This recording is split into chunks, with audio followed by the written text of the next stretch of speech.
T4 total, pero todas la más confiable, T4 libre. Si ustedes tienen TS baja y T4 libre, pues tenemos con hipotiroidismo, o tenemos toxicosis, mucho hormona y la hipófisis lo resuelve de esa manera, por tanto, suprimir, baja la TSH para no estimular de hormona tiroides. Y las que las tenemos en es enfermedad de Graves, que es la causa de hipertiroidismo primario, tiroidosis de Hashimoto, que eso llega a ocurrir en algunos casos de Hashimoto, que en lugar de como hipotiroidismo inicia una pequeña tiroiditis, hipertiroiditis, después se abre la glándula, que es lo más común, la tirotoxicosis.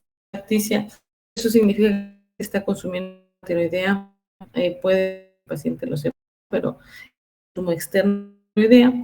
El adenoma es un nódulo hiperimportante que se está siendo de exceso de hormona, el multinodular, que es un de múltiples, algunos son hiperfuncionales, otros no, es necesario que todos sean, y que haya múltiples nódulos, al menos dos de ellos sean hiperfuncionantes, no solo pues es un adenoma tóxico.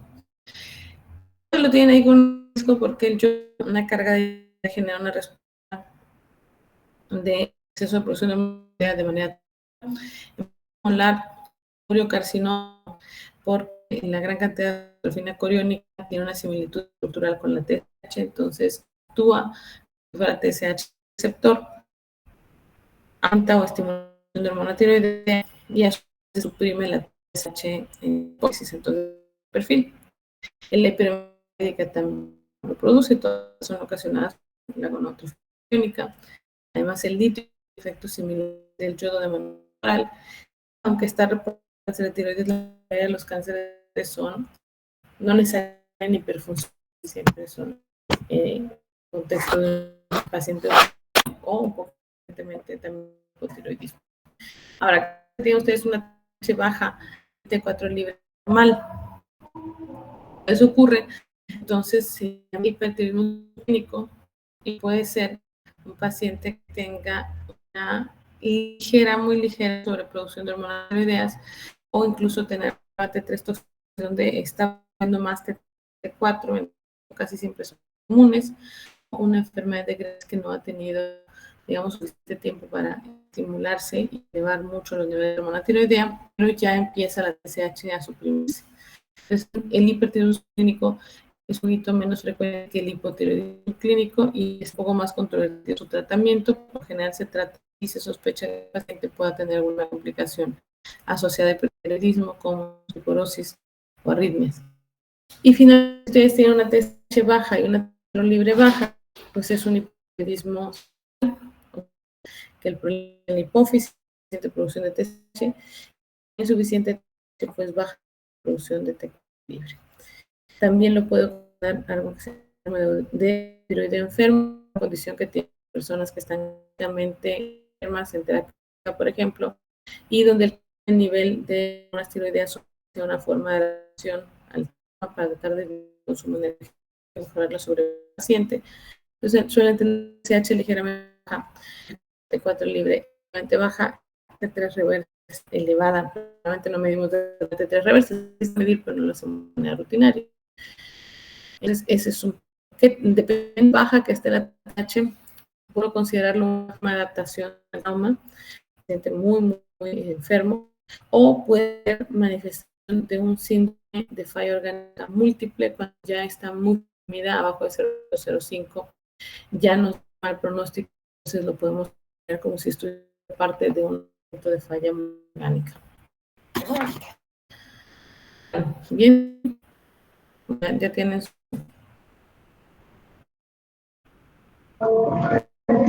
Sí, ya está. Entonces,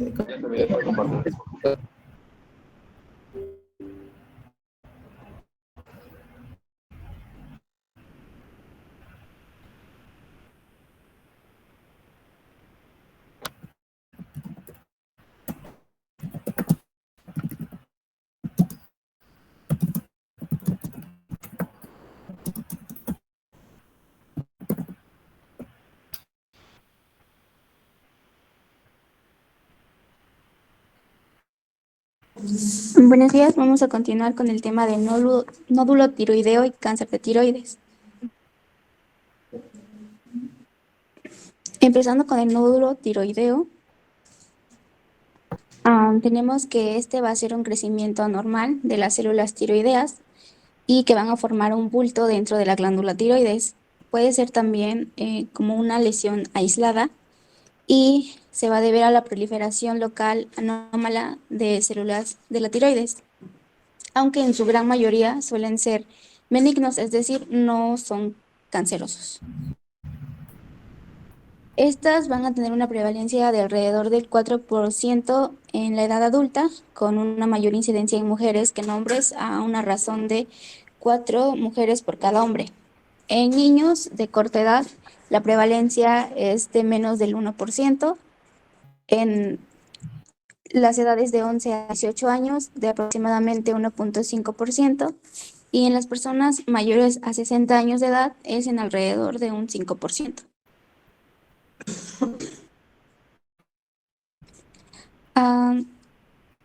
Los registros muestran que a los 60 años aproximadamente la mitad de todas las personas tienen un nódulo tiroideo que se puede encontrar mediante un examen mediante un examen físico o de imagen, pero pues afortunadamente más del 90% de estos nódulos son benignos. El índice de malignidad de los nódulos tiroideos que se detectan por ultrasonido es apenas de un 5%, por lo que entre 70 y 80 de los casos son carcinomas papilares pequeños. En estas no existen pruebas específicas sobre la aparición de estos nódulos, pero suelen estar relacionados con la tiroiditis, por ejemplo, de Hashimoto, que es la causa más común del hipotiroidismo y se asocia a mayor riesgos de presentarse nódulos tiroideos.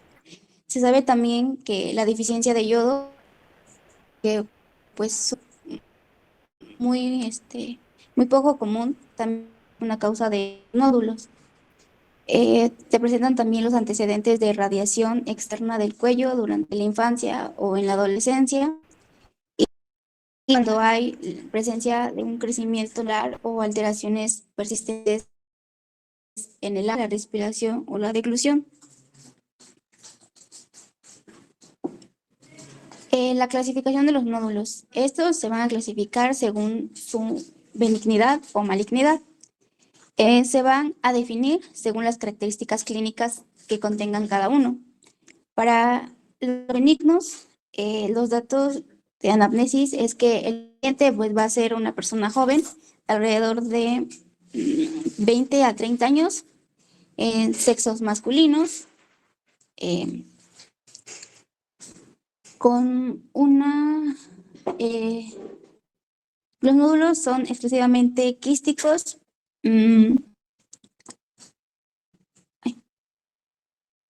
A la exploración física pueden tener una consistencia firme, fija o irregular y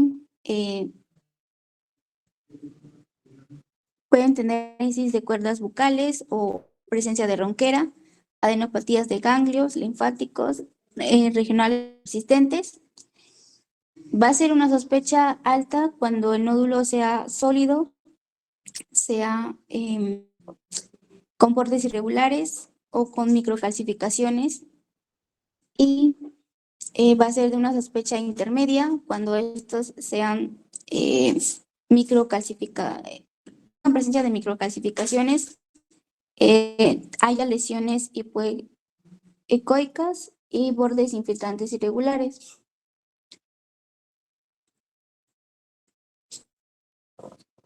Para una probabilidad de malignidad, suelen ser niños y adultos jóvenes con presencia de nódulos solitarios firmes y que en el resto de las glándulas.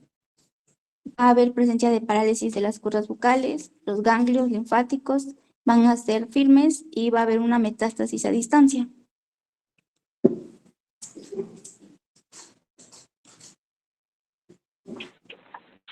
Disculpen si no me escucho muy bien, es que estoy en la escuela, pero pues no es cosa mía, es de internet.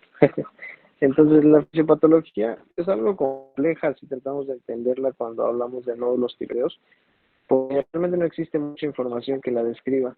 La mayoría de información que se encuentra acerca de fisiopatología y producción celular se basa en la patología de pues, lesiones malignas en tiroides, que como veremos son algo frecuentes. Entonces, parte un poco la similitud de que es una mitosis no regulada. Entonces, esto quiere decir que las células, hay que recordar que la mitosis es una división de proliferación. Entonces, las células tienen una proliferación excesiva que no se mide. Entonces, eso se puede ver a muchas situaciones, principalmente cuando hablamos de proliferación controlada, hablamos de genes de supresión, hablamos de genes de transcripción, entonces de lecciones puntuales en algunos de estos genes puede provocar que existan estas situaciones en las cuales no se puede controlar la proliferación celular. En este caso, hay un artículo de la Sociedad Americana de Tiroides que nos habla sobre las funciones en sistemas de oxidación dobles, que son los genes DOS, pero también se relacionan con los genes RAS. Los genes RAS son interesantes porque en principio se creía que eran pues cogenes virales que eran totalmente, o que se acaban totalmente la infección con un virus, pero se descubrió hace mucho tiempo que no, o sea que no, así no simplemente son virales, son genes que los humanos tenemos naturalmente y que nosotros le damos los virus, entonces el virus se infecta, curioso, y entonces posteriormente pueden, cuando nos infectan nosotros de nuevo, esas mutaciones que estos genes, porque al final de genes son los que están como que checando los cambios que existen en el ambiente celular y entonces ellos van a darle indicación a las células si va a proliferar o si va a hacer apoptosis. Ver que la apoptosis no solamente es la destrucción programada de células, sino que también es un mecanismo de protección, porque todo, mientras más tiempo pasa existiendo, es más probable que nosotros, mientras más lejos hacemos, más problemas empezamos a tener. Las células es lo mismo, porque en este caso una célula que vive mucho tiempo puede acumular mutaciones, que si nosotros recordamos, hay mutaciones que se dan generalmente por nuestra familia, pero esas mutaciones no son las más importantes en el de nódulos de cáncer o de tumores, sino son mutaciones que quieren a lo largo de la vida las que van a complementar las mutaciones ya existentes, entonces eso de cuentas hace que se presente o no una proliferación celular excesiva. Siguiente, por favor.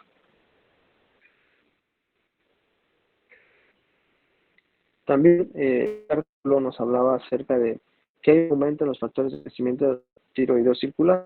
Entonces, estos factores, pues a final de cuentas que son hormonales, pueden ser tanto autocrinos, paracrinos, transcrinos, que se comprenden en el patogénese. Entonces, esto quiere decir que hay una producción de factores de crecimiento estimulantes elevada, entonces hace que haya una diferenciación anormal celular y que se puedan formar nódulos. Entonces, también vemos el papel del factor de crecimiento que es epidérmico, que estimula, a final de cuentas, a las células tiroideas para que tengan una proliferación mayor. También he encontrado influencia de los genes o de los transformadores beta, porque inhiben el crecimiento de las células tiroideas. En este caso, estos factores de crecimiento beta se encuentran disminuidos porque no pueden regular entre células anormales y entonces pueden formar estos nódulos. Siguiente. También es importante entender esto de la capacidad de captar yodo y sintetizar hormonas. ¿Por qué? Porque pues las normalmente lo hacen. Una célula ya es normal, que ya tuvo mutaciones, que ya se formó por una mitosis animal, o sea, darnos alteraciones en cuanto a la retención de la capacidad de captar yodo, de sintetizar hormonas, y entonces esto ejerce influencia para que se desarrollen lagos coloides grandes. Los coloides son esas cositas que vemos ahí como que cositas más claritas. Esos son los coloides, entonces esta capacidad de la captación de yodo, de la síntesis de hormonas, puede formar que los coloides aumenten con el fin de tratar de suplir esta función que está dejando de pasar, ¿no? Entonces, acuérdense que algo que no, o sea, que que existía, si empieza a dejar de funcionar, la célula lo trata de compensar. ¿Y cómo lo compensa? Pues aumentando su tamaño para ver si puede secretar o cumplir las funciones que está perdiendo. Por eso también es que hay una proliferación celular, que se pueden formar nódulos. Y al final de cuentas, encontramos que la falta de aporte vascular a los nódulos también origina necrosis, origina cicatrización, y entonces esta fibrosis va formando tabiques fibrosos que se aíslan en las zonas nodulares y que forman los nódulos que conocemos dentro de pues estas nodulaciones tiroideas. Eh,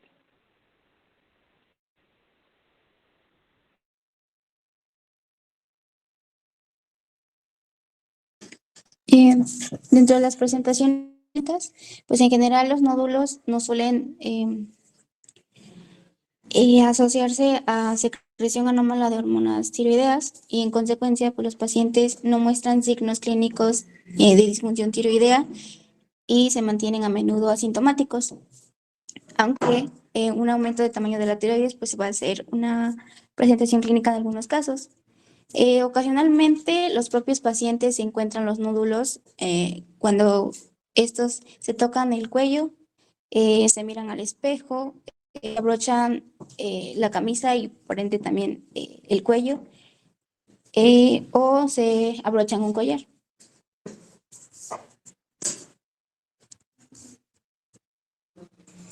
Una alta proporción de los nódulos se detectan accidentalmente al realizar una ecografía carotidia o estudios de tomografías o resonancia magnética en tórax, cuello o cabeza. Y bueno, en raras ocasiones los pacientes con nódulos pueden quejarse del dolor en el cuello, la mandíbula o el oído. Estos son a veces más presentes cuando los nódulos son de gran tamaño o ya hay un gran número. En raras ocasiones, como ya dije,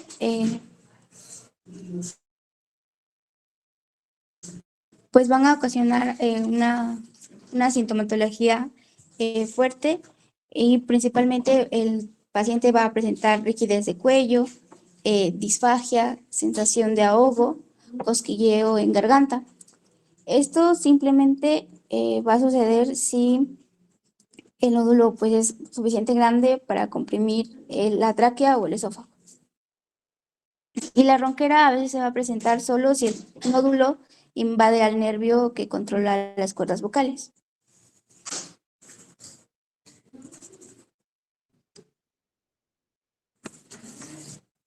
En cuanto a la evaluación y el diagnóstico, es que sobre el nódulo, el médico intentar determinar si esto de la tiroides está sana o toda la glándula está infectada, está afectada.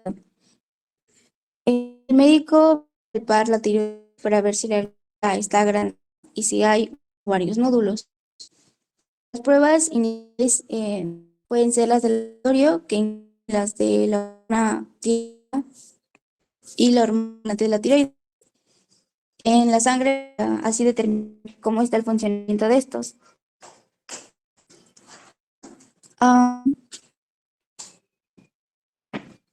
Una concentración sérica de TH debe ser el estudio de laboratorio inicial, como ya dije.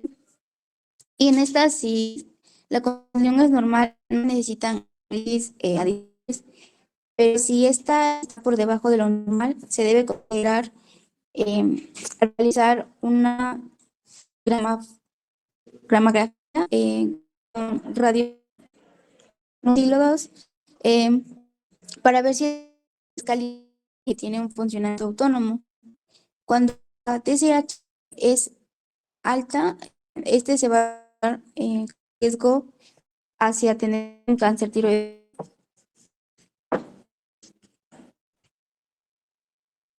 De igual forma, en presencia de una glándula tiroides o con datos clínicos de tiroiditis de Hashimoto, por ejemplo, antecedentes familiares de tiroidismo, evaluar cuerpos tiroideos y realizar a una carcinoma sérica, pacientes que tienen antecedentes de carcinomas oculares, porque esto es una sugerir frecuencia de cáncer tiroideo. El ultrasonido de tiroides va a determinar un nódulo éstico o si está líquido. En este caso, si es un nódulo quístico. Y así también va a determinar el tamaño preciso del nódulo. Puede utilizarse para guiar la dirección cuando hice una biopsia fina. En la ecografía, esta va a ayudar a identificar los nódulos osseosos. Útil para identificar también los nódulos que demasiado pequeños no se pueden ante un examen físico. Y de igual forma va a servir para utilizar la vigilancia durante el periodo en el que se haya descubierto que los pues no es cirugía, pero sí se deben vigilar que no crezcan o no sean de maldad.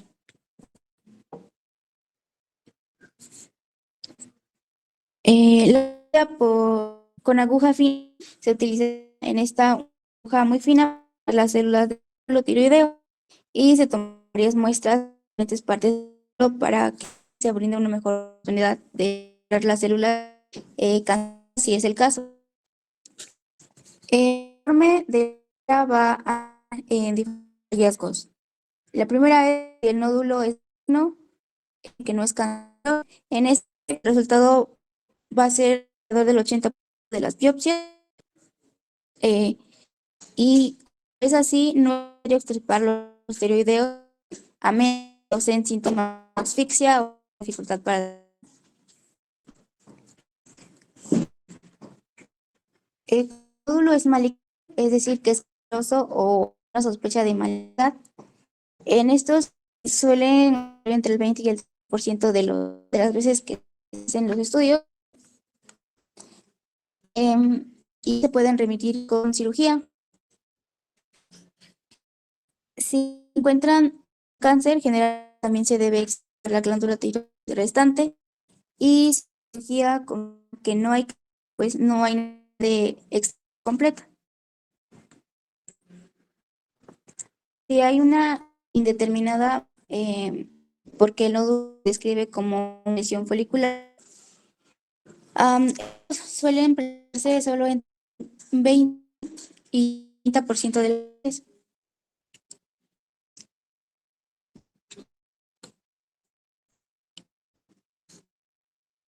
Aquí, si se encuentra un cáncer, también se debe extirpar la tiroides completa, porque de esta forma se evitaría que nódulos que están comprometidos nuevamente o causen otro daño en el órgano restante.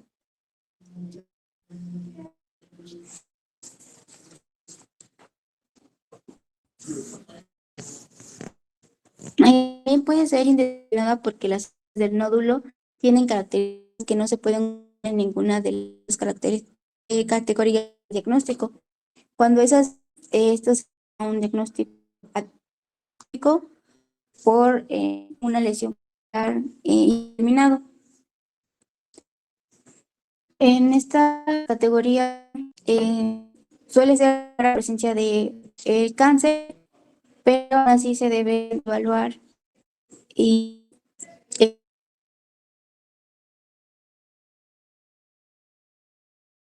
contenga el nódulo.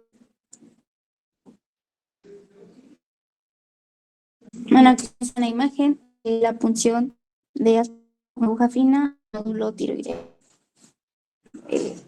Pues, como ven, es útil para determinar la malignidad o si pues es benigno y no ocasiona ninguna otra. En cuanto al tratamiento, los nódulos que son benignos no son demasiado pequeños para una biopsia y pueden controlar mediante examen de ultrasonido cada 6 o 12 meses y así observar que haya un crecimiento y que se mantengan en su tamaño original. Y también si estos pueden ser idos o simplemente ir regulando que no sigan creciendo. También se suele utilizar la tiroxina para reducir el tamaño del nódulo, pero no se han probado beneficios porque a veces se ven alteradas la producción de hormonas, por lo que es una control entre si usar o no la tiroxina.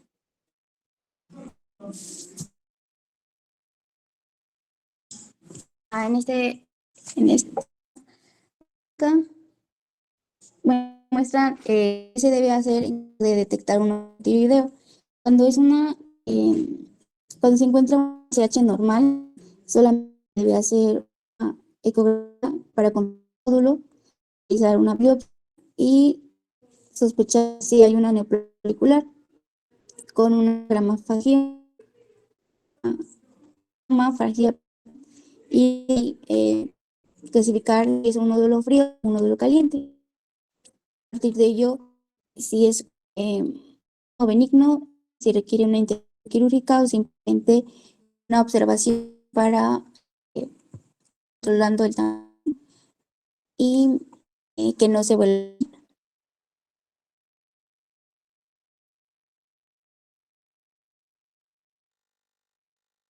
Ahora sí vamos a hablar de cáncer de tiroides. Ahí les dejé esos dos loguitos porque es de donde saqué toda la información de la Asociación Americana de Tiroides y de la Sociedad Mexicana de Oncología. De hecho, la sociedad tiene muy bueno sobre cáncer de tiroides. Siguiente, por favor.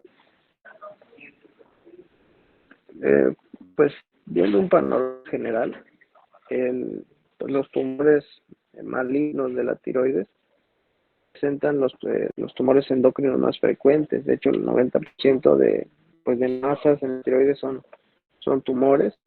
En este caso, si hablamos de los tumores diferenciados, nos podemos referir a que son el 1% de las neoplasias malignas y tienen predominancia femenina. Ya vamos a ver más adelante que la predominancia femenina puede llegar a ser de 3 mujeres por cada hombre que se analicen las que padezcan cáncer.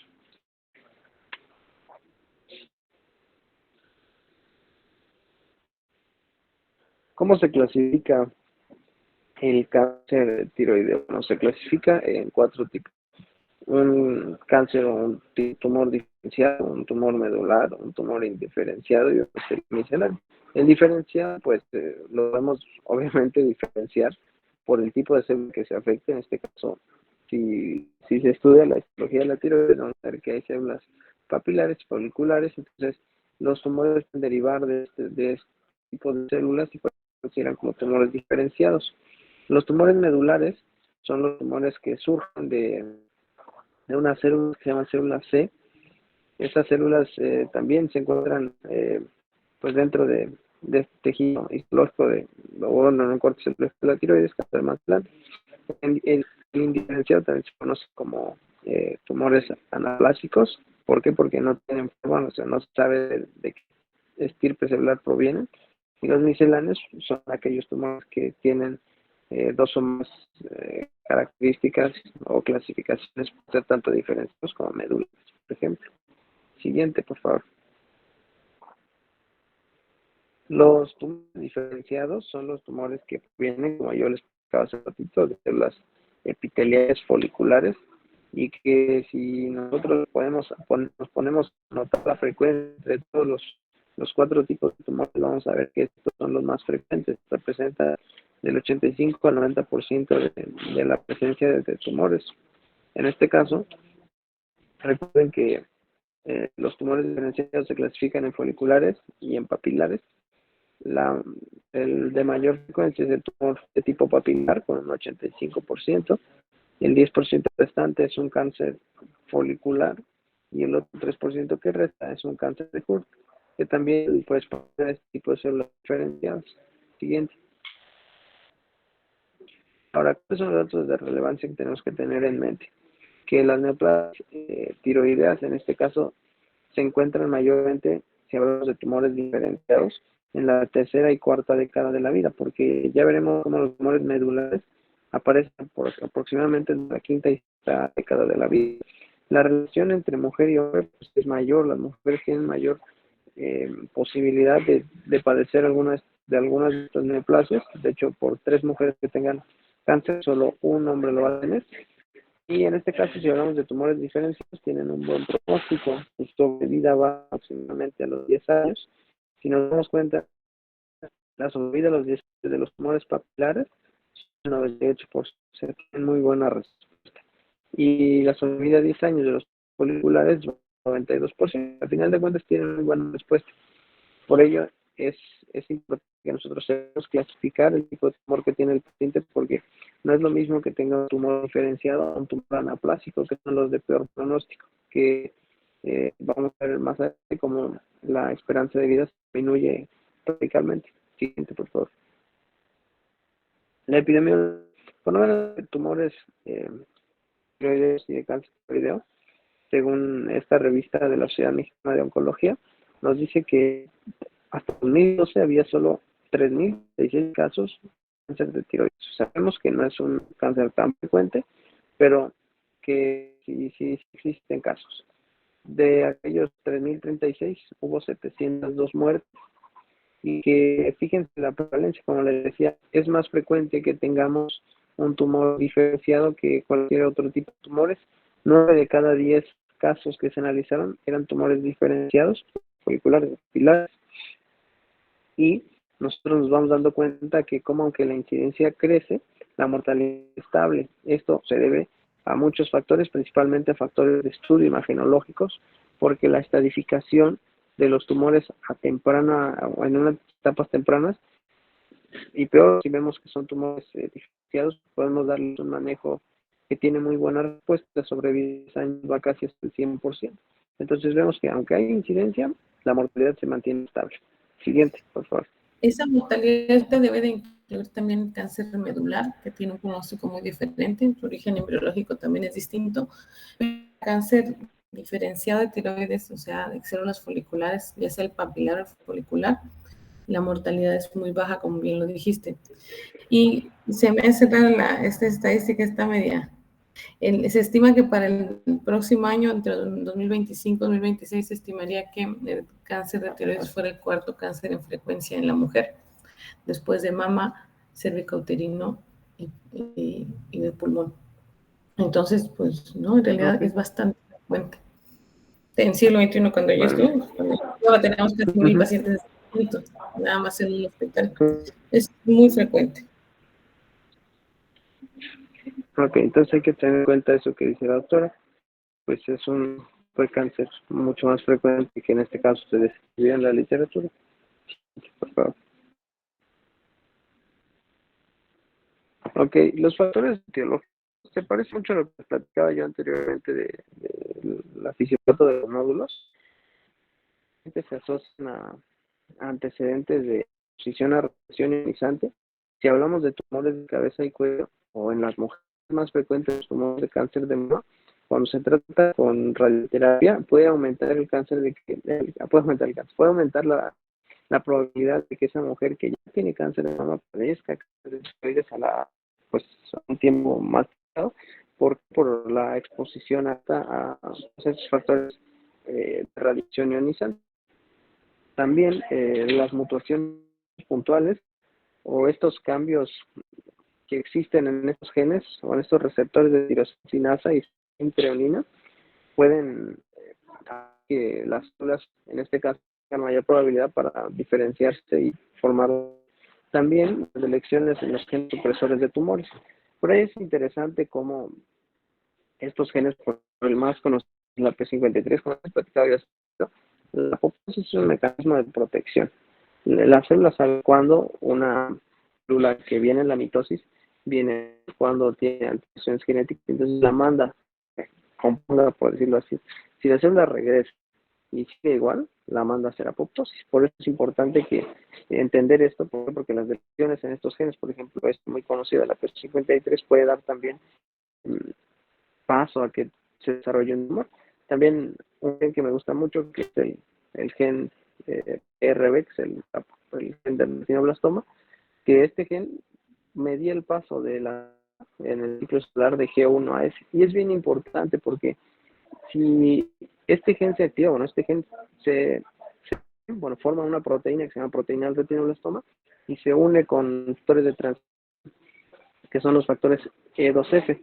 Factores E2F, estos factores E2F son interesantes porque son factores de transcripción que producen histonas, producen DNA polimerasa sal, que son todas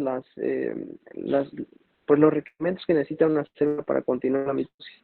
Es importante que esta proteína libera, porque, por ejemplo, podemos decir que silencia estos factores de transcripción para que no haya una mitosis acelerada, los silencia. Cuando deja de silenciarlos, la célula continúa por la mitosis, pero es irreversible o porque forzosamente termina la mitosis. Por ello también alteraciones en los genes pues hacen que la proliferación celular sea masiva, que no haya una regulación y que forzosamente la célula termine la mitosis, porque una vez que pasa la fase G1, entra la fase de síntesis, la célula ya no puede detenerse, entonces tiene que terminar su división. Por eso es importante conocer estas reacciones en estos genes precursores de tumores. Siguiente, por favor. También vemos que en los 60 era muy común para tratar problemas dermatológicos, inflamatorios. De hecho, problemas de las amígdalas se trataban antes con radiación y eso aumentó la incidencia y la frecuencia de padecer cáncer de tiroides. De hecho, como les platicaba yo hace ratito, las terapias de radiación contra cáncer de mama u otros tipos de cáncer que llegan a ser más frecuentes en las mujeres pueden provocar que exista o que coexista un cáncer tiroideo. Siguiente.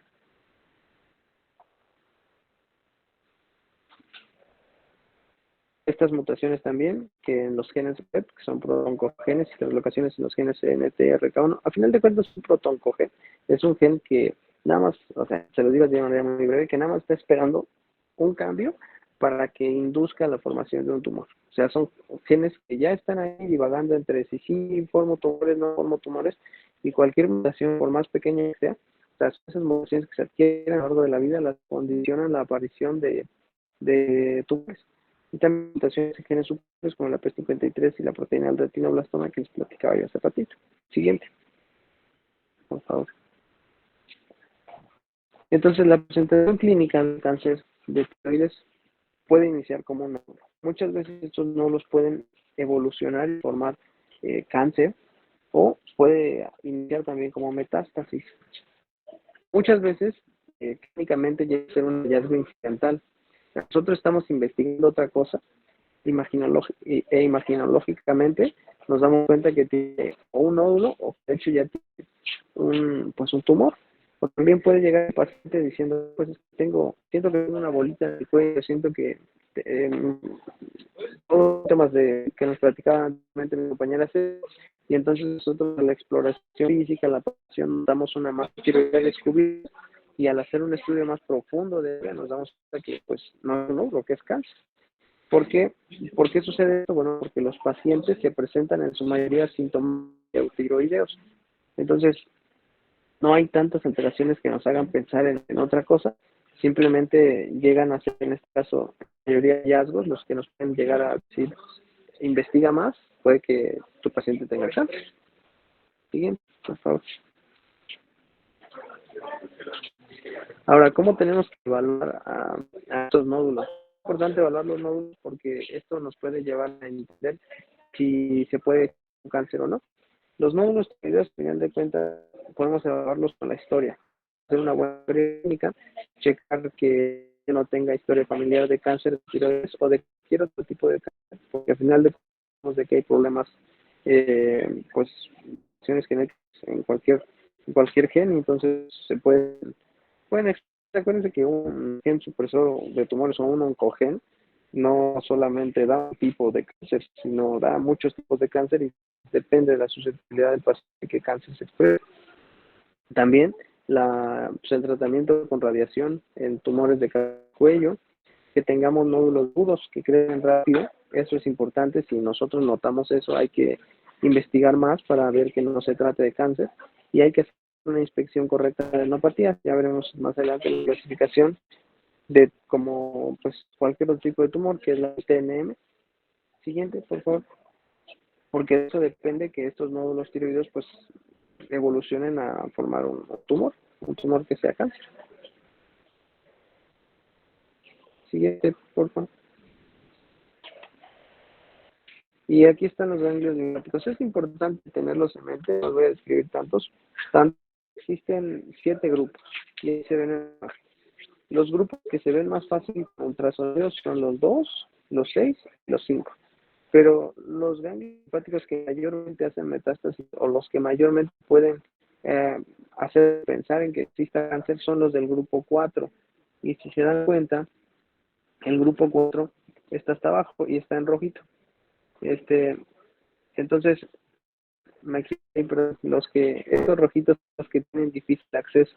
Entonces son los que nos cuesta ver, nos cuesta identificar, y por eso es que muchas veces pasa desapercibido. Siguiente.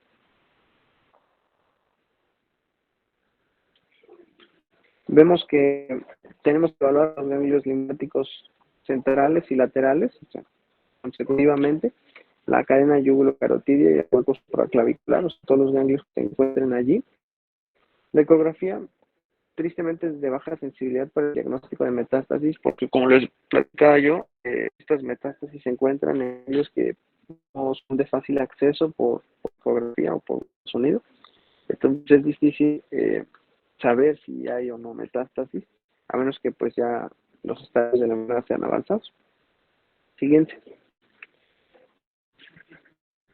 Hay que recordar que al diagnóstico los pacientes ya tienen alguna afección de los ganglios linfáticos, hasta de un 20 a 50%. Por eso es importante que siempre se haga un ultrasonido preoperatorio, porque este nos ayuda a detectar, aunque no detecta más del 50%, por lo menos un 20-31% de ganglios sospechosos. Entonces, estas imágenes tiroideas que nosotros tenemos con el ultrasonido preoperatorio son difíciles y el porcentaje de detección es bajo, porque como les decía, los ganglios que más nos importan son los del compartimento 4 y son los más afectados en los tipos de cáncer de tiroides más comunes, como son los diferenciados, en este caso el papilar. Siguiente.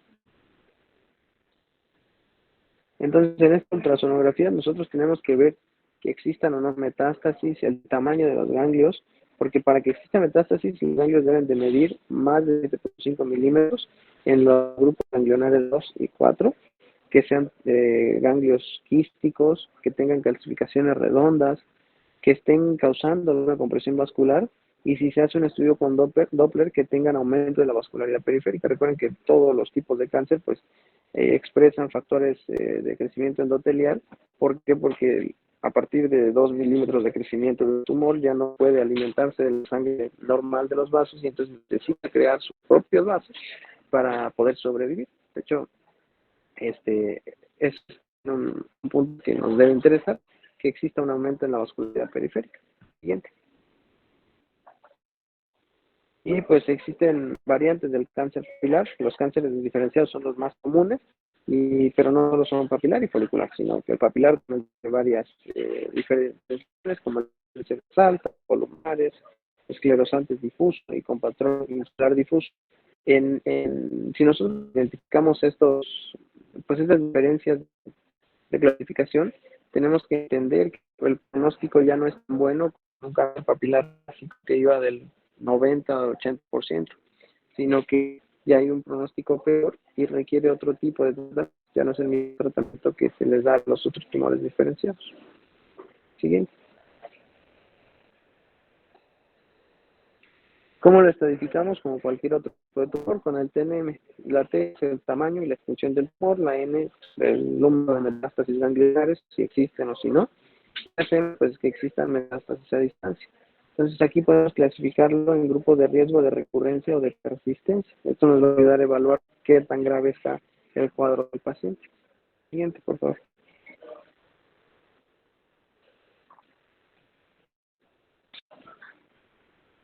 Siguiente, por y ahí se ve la tablita de la clasificación del TNM.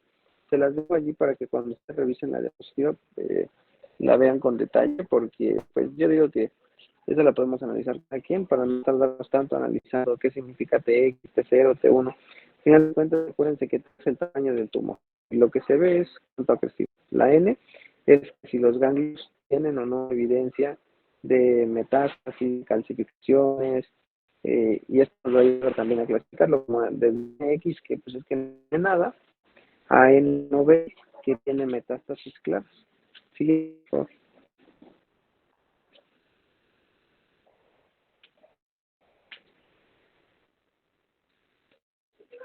Y ya la M de metástasis, solamente existe M0 y M1.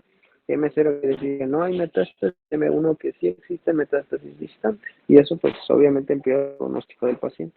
Siguiente.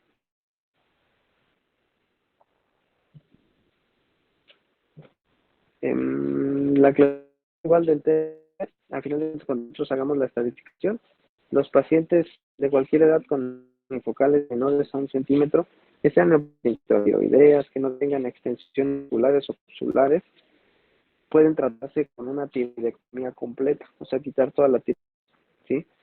Y esto, pues, de cuentas, nos da una mejora del cuadro del paciente. Siguiente, por favor.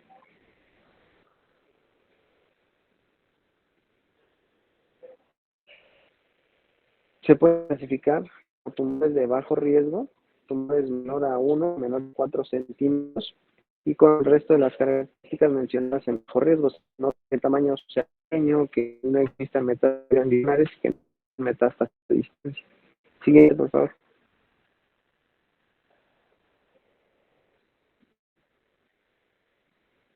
Y también podemos clasificarlos en alto riesgo, que aquí pues pueden ser enfermos de cualquier edad, que tengan por lo menos una o más de las siguientes características: que el tumor sea mayor a 4 centímetros, tenga invasiones extraoideas o vasculares y que sea de una estirpe histológica agresiva, que tenga también metástasis ganglionar a distancia, y que la resección quirúrgica pues no sea completa para tratar el caso del paciente. ¿Quiere que continuemos, doctora, o paramos aquí?